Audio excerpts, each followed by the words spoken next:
تو ذبح کریں، اس کا مغز نکالیں، اس میں پیسی ہوئی کالی مرچ ملانیں، بھونیں، اس میں اور کوئی چیز نہیں ملانی، یہ 2 چیزیں ہوں گی۔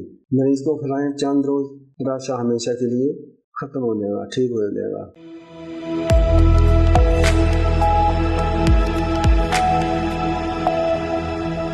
راشا ایک عام مرض ہے جس میں کہ ہاتھ کانپتے ہیں، روٹی بھی نہیں کھائی جاتی، چائے پانی نہیں پیا جاتا، انسان بہت ہی پریشان ذلیل ہوتا ہے۔ اس کا نسخہ بہت ہی آسان ہے، چھوٹا سا، جیسے کہ میں ہمیشہ بیان کرتا رہتا ہوں، چھوٹے چھوٹے اپنے خرگوش ذبح کریں، اس کا مغز نکالیں، ٹھیک ہے، اس میں پیسی ہوئی کالی مرچ ملانیں، بھونیں، اس میں اور کوئی چیز نہیں ملانی، یہ 2 چیزیں ہوں گی۔